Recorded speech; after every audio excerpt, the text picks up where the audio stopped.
বিদ্যুৎস্পৃষ্ট হয়ে অল্পেতেই প্রাণে বেঁচে গেল এক শিশু সহ এক ব্যক্তির।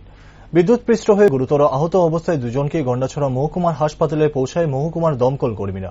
বর্তমানে দুজনেই সুস্থ রয়েছে বলে জানা যায়। ঘটনার বিবরণে জানা গিয়েছে, গন্ডাছড়া মহকুমার ডুম্বুরনগর ব্লকের অন্তর্গত ঠাকুরছড়া এডিসি ভিলেজের ভক্তপাড়ার বাসিন্দা ধনীরঞ্জন চাকমা বুধবার নিজ বাড়িতে বসে কাজ করছিলেন।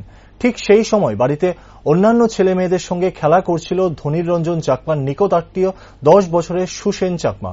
এরই মাঝখানে খামখেয়ালিপনা বশত বাড়ির বিদ্যুতের বোর্ডে হাত দেয়। এতেই বিদ্যুৎস্পৃষ্ট হয়ে পড়েন সুসেন। সুসেনকে বাঁচাতে তাকে স্পর্শ করে ধনীরঞ্জন চাকমা। দুজনেই বিদ্যুৎস্পৃষ্ট হয়ে পাড়ার চিৎকার চেঁচামেচি শুরু করে বাড়িতে। এমন সময় বাড়িরই একজন সচেতন ব্যক্তি বাড়ির মেইন সুইচ অফ করে দেয়। এতে শিশু সহ অপর ব্যক্তি প্রাণে বেঁচে যান।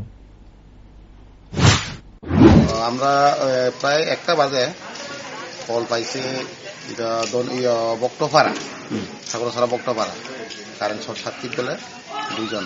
আমরা তো কইছি শিশু, কিন্তু দীক্ষা গিয়া দেখি একজন বড় আর একজন ছোট।